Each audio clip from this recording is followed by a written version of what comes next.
Well, hello, hello, hello, everyone. Thank you guys for tuning in to oh my gosh, Conversations with Teresa. It is Monday. It is 8:30. It is time for an incredible, phenomenal man. This is just going to be a great thing that we do for Conversations with Teresa. I am so looking forward to tonight. Tonight, my people. We start off with my new friend Steve. And Steve, man, I tell you what, we had just a couple of conversations leading up to this. And you meet someone who's it's so easy to talk to, like it's just smooth sailing. Steve is the one. So Steve Ciesielski, he is a organizational psychologist. Man, I can't get my words together. This is why we have conversations, and it's not just me talking. It's not just a one person, no monologue going on here. Steve's going to talk about what he does as an organizational psychologist, and he's just going to tell us why he's here. I think you guys have seen the title, DWW, kind of playing off the DWB thing. And so I am really looking forward to the next 3 weeks where we're really going to be digging deep into what I call the other side of DEI work. A lot of times I come from a DEI point of view of people of color and maybe some things, challenges or issues or whatever that they might be having. But Steve is going to give us a perspective from his view, being a amazing white man. He's going to talk about just some things that he's seen and some feelings that he's had and all that stuff. And we're going to walk through this together. So without further ado, Steve, can you tell us a little bit about you and about what you do? Oh, sure. Thank you, Teresa. First of all, thank you so much for having me on the show, and for that warm welcome. I really appreciate it. Absolutely. My name's Steve. I am currently an assistant dean at the MGH Institute of Health Professions. It's a small school associated with MGH, the hospital, so that's my full-time job. And recently, I just graduated with my doctorate in organizational psychology. Good for you. Congratulations. And I was a doctoral student at William James College, All where I right. studied DEI work and really came to understand, or I can't say I understand anything, right? But I come to really acknowledge the intricacies of DEI work and why it's so difficult. Why is it difficult for people from all perspectives and all populations, and really trying to get a sense of how can we do this better? How can we have better conversation and deeper conversation? Right. No, it's a lot because we don't even know.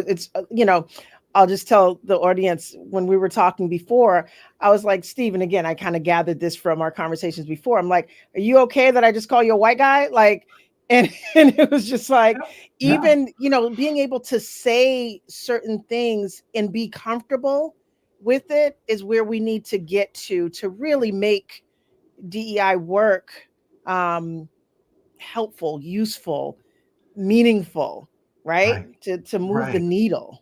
So Right. definitely. And currently we've got all these defenses up. Like, people are acknowledging that there's awareness, but one of the things that I experienced myself, which led me to my research, was I don't know what to say. I have all these ideas, I have this thought, and I have this belief system. Like, I want to be an ally, and I want to do the right thing. I want to do right by myself and by my neighbor who doesn't look or believe or act the same way I do. But I want to be a good person, a good citizen. Right. I don't always know what that is. And I only know life through my lens. I only know it as a white guy. I don't know what it is to be a Black person or a gay person, I don't know that. Right. So Yeah. at the beginning of the show, we were talking about how like attracts like. And there's this element of like, okay, straight people are over here, Black people are over here. And there's a book, Why All the Black Kids Are Eating in the Cafeteria Together. I'm looking for the exact title, but that's the idea, is that we all congregate in these little sects, and we don't necessarily talk across differences because we're scared. Right. Because we're scared. Right. We are. There's a lot, and there's a lot to be scared of, but we get ahead of ourselves because we're going to talk about that. We're going to talk Jump the about gun a little bit here. no, but there's so much there. And so, as I was saying, like this 3-part series, we're going to be talking about, tonight is really just the introduction, like why you got into the work. What are some of the things that you saw that made you say, I'm not just going to kind of go to this DEI workshop and just be done. There were things that were calling you, that were just something that was attracting you to this. And you saw some things that you were like, no, this isn't it. Right. And so we'll talk about that. And then when we have you back next week, we'll talk about those things that are scary. I'm sure some of those things will come up in conversation, but what makes things so scary to say? Like, am I going to offend somebody? Are they going to be mad at me? Are we going to have to fight after work? No, hopefully not. But is it going to make worse? Yeah, is it going to make things worse? Right. Exactly. So there's so many things. And then on our 3rd episode, we'll talk about hopefully just, again, moving that needle forward, not necessarily total solutions like, oh, I got this answer, I figured it all out. Right. But what's going to help to move the needle forward. So I'm hoping that as we have this conversation tonight and for the next few weeks, that we just get a little bit more comfortable talking about the uncomfortable. And so this is going to be great. So can we start off? Tell us exactly what because I keep messing it up, organizational psychologist is. Sure. I think that's a great question. And I think it's something that it's not well known. People hear psychologists and they think clinical psychologist, and they think, okay, that's a person I talk to one-to-one. I would say the profession of psychology is dominated by that. It's a one-to-one person that you go and you talk to, and you kind of figure out your thoughts and feelings and understand your behaviors. Oftentimes they talk about your past, and this happened when I was 4, and here are my dreams. So that's a clinical psychologist. Okay. An organizational psychologist does similar work, but doesn't work just with a person. Organizational psychologist works with teams and organizations. Okay. And they see how the emotions and the activities and the beliefs set the tone for an organization. Okay. And what they do is they come in, they talk to people, and they say, okay, they receive reports from people who are kind of entry level, and then the middle management, and then the executives. And they say, okay, here's what we're seeing. This is what your culture looks like. Here are the assumptions that are being made. And here are some of the gaps where there's a misunderstanding. And oftentimes organizational psychologists come in because there's some dysfunction, that there's miscommunications, or productivity is low, or engagement is low, or morale is low. Okay. Another thing that an organizational psychologist would be called in for is to do something like strategic planning. That again involves the entire organization. They do an assessment, say, what do you guys want to do? And there's this conversation and this plan created. Right. And so that's kind of what I was thinking. Like, if an organization was having some type of issues, they may hire an outside agency to come in and do an evaluation. But again, I haven't heard of the organizational psychologist, right? And I've heard of strategic planner. I've heard of, all this other things. So would an organization hire you, or hire a strategic planner and then would consult you? Like, how would they find you?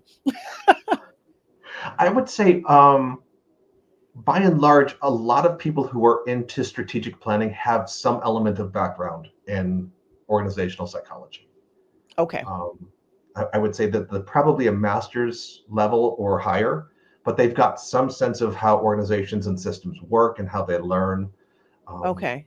And you probably just doing a quick Google search would find some consultants who do that sort of work. But I would Okay. certainly look at their credentials. If there aren't highlighted credentials, it's an important thing to have a healthy dose of skepticism when you're seeking people out. Absolutely. Okay. Well, why don't you walk us through? I have two questions. Why don't you Sure. walk us through how you started down this path? There Mhm. was obviously, you're going, you're doing your work, and then there are things that are striking a chord with you. Yeah. And maybe you're seeing something. Maybe there's some themes that are going on that's making you go, huh? Like what's happening here? What's happening there? Tell us a little bit about your journey. Sure. Like I said at the beginning, I work in higher ed. I work in higher ed in Massachusetts. Um, Colleges tend to be places that are very DEI friendly spaces, and there's a lot of work that's actively done. Mm-hmm. Um, and so, as a product of this, I've attended many trainings and webinars and other activities where I feel like I'm fairly attuned and up to date with the values. At my place of work, we had one event where there was this occurred during the pandemic. We were working remotely, and we had an outside consultant come in to talk about race specifically. And during one of the breakout sessions, there was probably 15 to 20 of us in a specific breakout session. The consultant prompted some members of the audience to talk about their personal experience. Okay. One of my colleagues, a Black woman, bravely spoke up. She unmuted herself and she talked about some of the trials and tribulations that she has faced as a Black woman in academia. She talked about um, being misunderstood, misrepresented, to a point where she was really raw.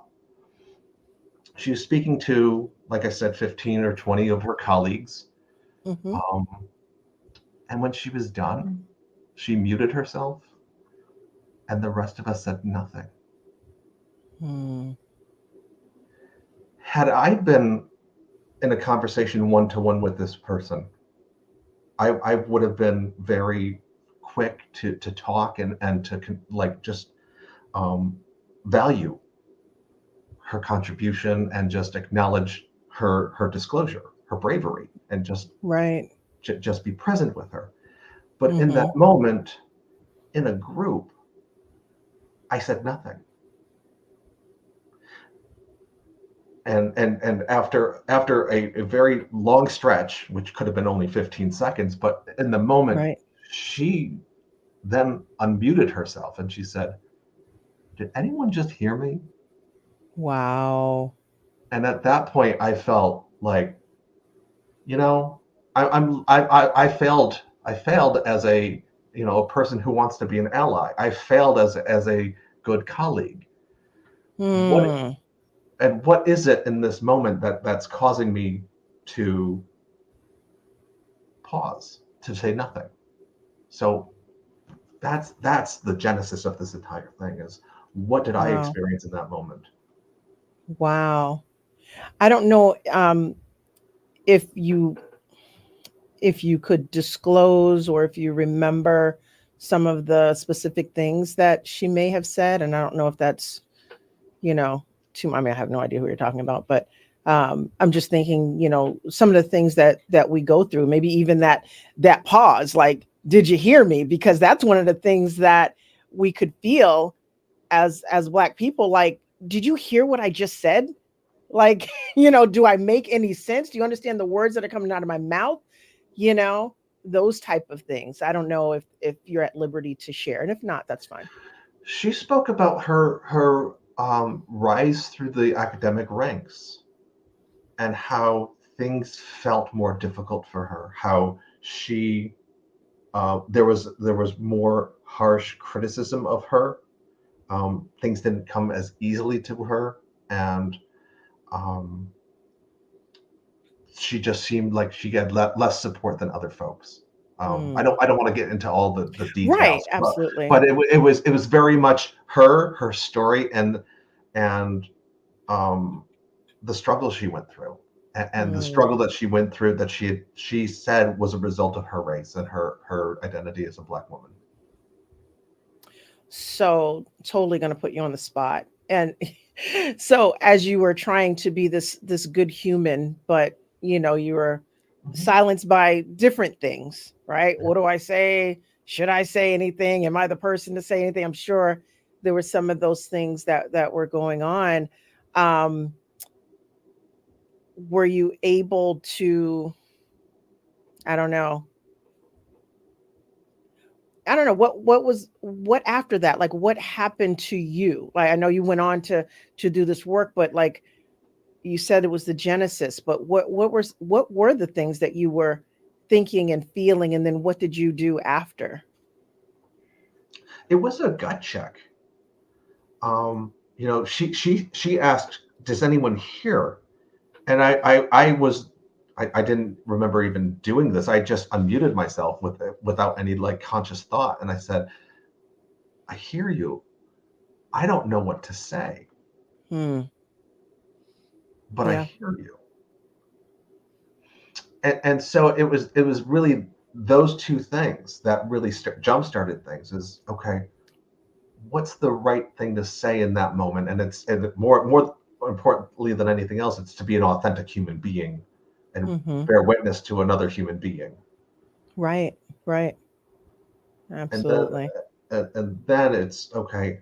What was the thing that was creating this pause for me? Like what was it? Was it fear Hmm. of being seen as a racist? Was it fear of being saying the wrong thing? What was going on for Hmm. me? So all of that, and then finally my value system, who I thought I was Mm. challenged in that minute, and there was no turning back from that. I thought I was this good like citizen. I was like, hey, it's Steve. He's a good dude. But in that Yeah. moment, Yeah. I failed, and I had to Mm. really reflect on, okay, what is it I'm really doing here? Mm. Okay. And what was your, I'm sorry, remind me, you're in this situation. Is it you were at school? This is your job? This is work. I Yeah, forget. this was at my work. This is work. Okay. Yeah. All right. And what at that point, what was your role? Like, like were you senior management? Were you her peer? Like what was the relationship? I'm administration. She's faculty, but there's no like there's no direct report there. Okay. Yeah. Okay. All So right. All from right. my vantage point, I see us as peers and colleagues. Mhm. Others would see the titles. So, you know, Yeah, I gotcha. Okay. Yeah, well, that was a little awkward, huh? To say the least. yeah. So you get there, you have this, epiphany, like, whoa, and this is where we change, right? This is where we start, like you said, jump starting. Like, what am I gonna do? How am I gonna be here? How am I going to be here? And so then it led you to what? It led me to the question. So it led me to, how am I going to be here? What am I supposed to do? And then so the question was established. It was ascertaining, like, what were the forces going on? What was Mhm. creating the pause? Why was I feeling handcuffed in that moment? Mhm. And I had happened coincidentally. I attended a seminar a few months later where I learned about organizational learning and systems Okay. thinking, and and Okay. and this light bulb came on, and I saw a direct connection from, like, okay, so there's Ah. this system pressure, there's this community, there's this culture where white people don't always ask direct questions. Mhm. There's for whatever reason. So Mhm. so this concept, this theory of systems learning kind of came out serendipitously at that time, and I was like, I gotta look into this as it relates to my experience here. Wow. Okay. So, and that's awesome that it came, like you said, only a few months, Yeah. after. Like it probably would have been ideal if it came right before, but you know, we need those Hey, moments, right? We need those right. moments to We need the feel all that stuff. yes, and it's discomfort. That's where you grow. You Yes. know, when we're Yes. comfortable, we're fine. We do nothing. But when we're uncomfortable, we've got a choice. And sometimes it's Right. it's it's making that choice to say, okay, let me turn into this discomfort and do Mm-hmm. something. Okay. So a number of things had to line up. But having attended that conference and learning about systems learning, organizational learning was exactly what I needed. Now, was this part of your organization's um training with DEI, or was this just totally something separate? It was separate. It was Ah, I had an internship that semester, and there was a relatively large conference that was being um, put on, and they had a significant um, keynote speaker come to address the group, and the keynote speaker is the leading theorist when it comes to organizational learning. okay. All right. What kind of knowledge did they drop? He, he dropped some significant knowledge on what it is to understand how systems operate, how cultures evolve and grow, and ways that um, people could learn and leverage for change. Okay. All right. Well, I mean, like I said, right on time, apparently, Yeah, and that's what we need, right? We need those things, those, trainings or conversations or experiences that really wake us up and jolt us. yeah. Um, Fortunately, you got to go, hopefully for free. Uh, but it sounds like it may have changed the trajectory of your It life. it was an essential piece to this equation. I had the Okay. problem. I needed an equation to help solve the or address the problem. I'm not going to say I solved anything, but Mm-hmm. address it. Mm-hmm. Okay. Um, so gosh, there's so many different ways that I want to go here. Um, you saw so through this between this incident and now, Mhm. what are some of the themes? Sorry that I got to keep my hands down because apparently there's a thumbs up that just pops up automatically. But what are some of the reoccurring themes that you've seen when you're working with people in the subject of diversity, inclusion, and equity? Yeah, Some of the things that you've just seen that comes up, some of the issues, problems, whether and I guess all around with people of color and white people, yeah. management, like what are some of the things that keep coming up? It's a great question. Thank you. So, so when I had this exchange with my colleague, and then I saw systems learning, I did some research, and I surveyed white people who work in organizations that um, declare DEI as values and do DEI work. And I Okay. wanted to get a sense from them what their experiences were. Okay.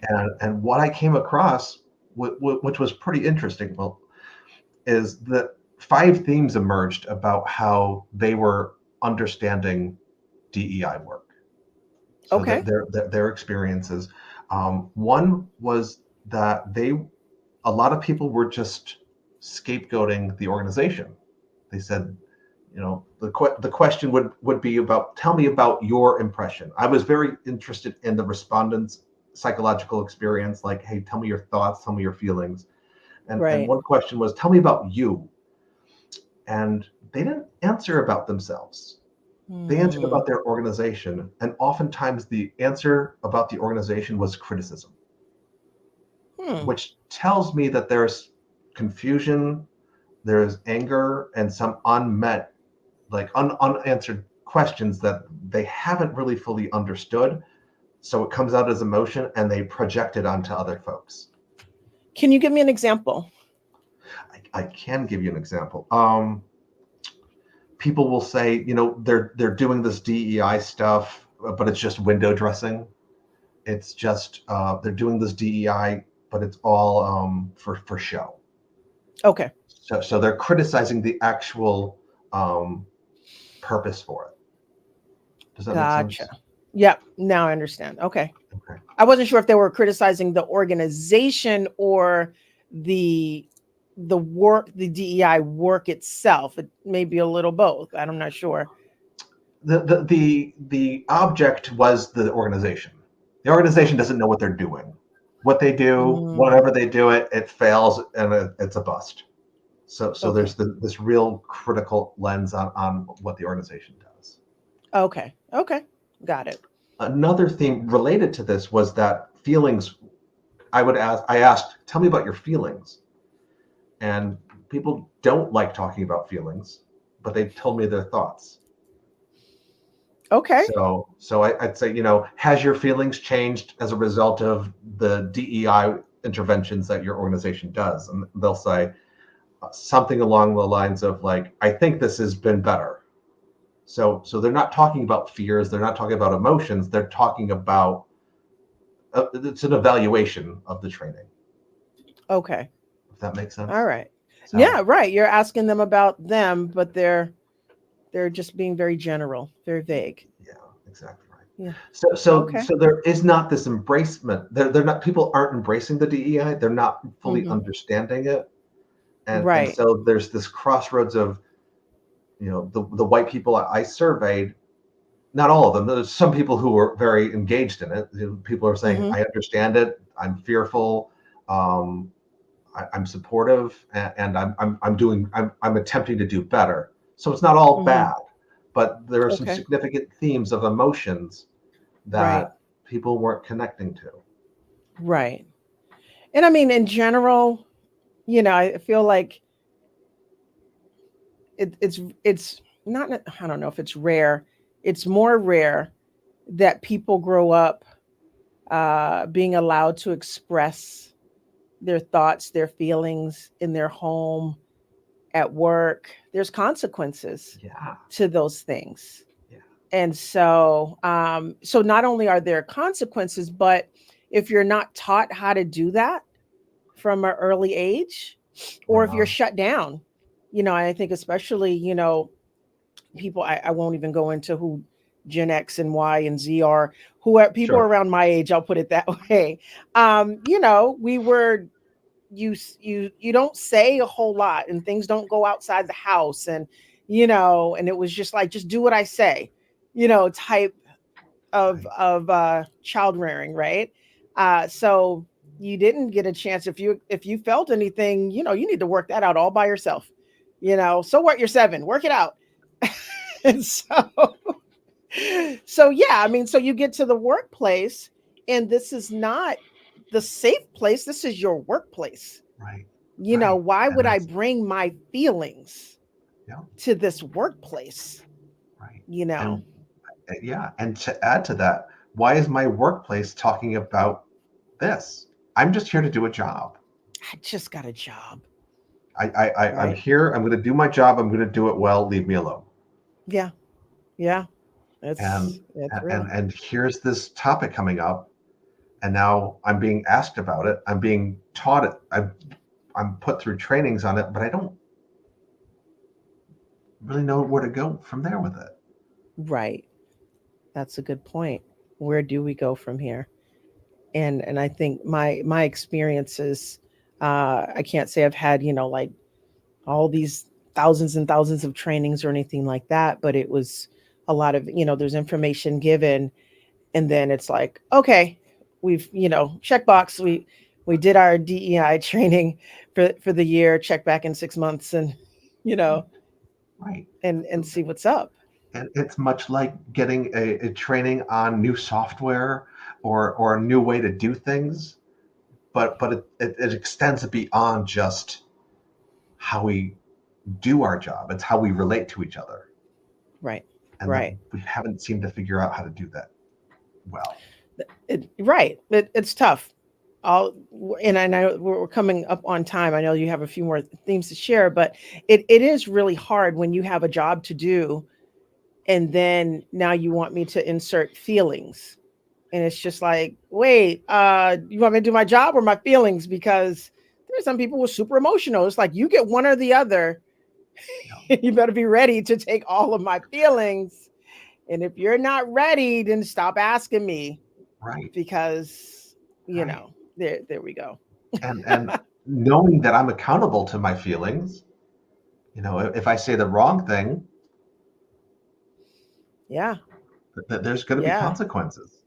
I tell you, especially listen, you think about in the political realm, boy, you say something, they're just like, take them out of office. It's like, oh my gosh, like I just said.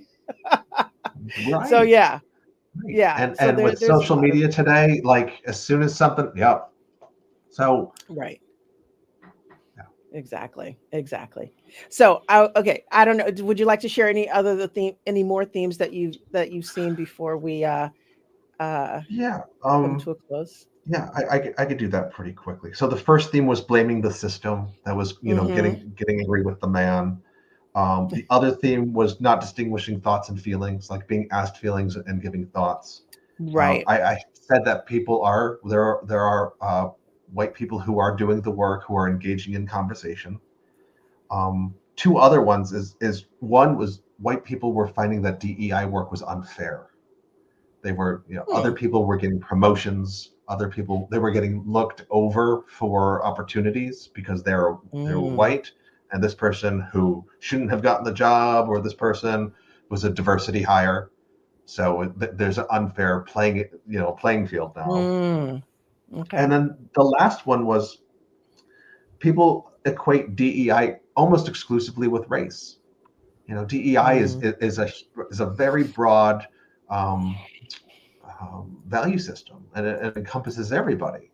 Yeah. But we really have focused very much on race, and there needs to Right. be an expansion somehow of that. I think race is, I mean, it's pivotal, but there And it's needs to what's be. seen, right? It is Great that's point. what you see.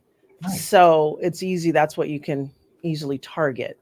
But all that And, underneath stuff, you yeah. know, even when I remember when you know, D&I was coming out and then we added the B, it was like, yes, belonging. Like I don't feel like I belong. It was like all of this stuff. And, it helped to broaden it. But yes, you're right. DI always in, initially in my head was race. And especially it became very big, around George Floyd and, Black Lives Matter. And so all of that stuff really, it was just there. So that's a very good point, Yeah. that you make. So there's a lot to talk about. And that's one of the reasons why we didn't want to just do it in one segment. We wanted to make sure that we get some time to kind of lay down some groundwork so that we can get a little bit more into the nitty gritty when you come back next week. And Sounds we're going good. to talk about some of those fears, the apprehensions that we have that, um, yeah, because there's a lot there. So again, I know my own apprehensions, right? I mean, I could say something and then I can come across as angry black woman and and all that stuff, right? That's like the go-to one. But there's some real things, and I think about a friend of mine, um, a white friend of mine, super sweet, and she'll ask me different things like, "Is it okay to say this? Is it should I?" I think, is it okay to say Happy Juneteenth?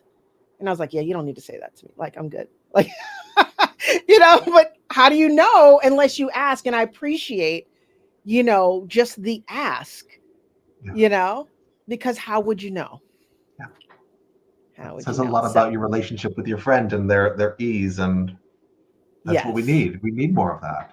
we need more of that. Absolutely. Absolutely. So, listen, next week, as we talk about all those fears. I would love for you to come back and, as open as you have been, with those real live examples. There may be some things that you may say on here that you're just like, oh shoot. I mean, like, was that okay? And that's fine. But it's really, really helpful for, for all of us who are here, who are listening, who will listen, to really get to the point where we start being comfortable enough with ourselves to be able to have those type of conversations, to say, those things, whatever those things are to you that make you feel like, should I not, should I? But I think it's going to be very helpful. So I definitely look forward to next week. I so appreciate you coming on and just being willing to be the DWW for the next few weeks. And if we get any questions throughout the week, we'll be ready to Awesome. put those up. So until next week, Steve, thank you so much. For those, if anyone is interested in getting in touch with Steve, you can reach him on LinkedIn. I believe the banner is going across there. You can look him up, see what he's been up to. Reach out to him, connect with him, and if you need an organizational psychologist, you might have one there. So anyway, I look forward to seeing you next week, Steve. Thank you so much for joining. Teresa. I appreciate it All so right. much. Absolutely. Right back here next Monday, Conversations with Teresa. It's going to be fantastic. See you soon. Have a good night.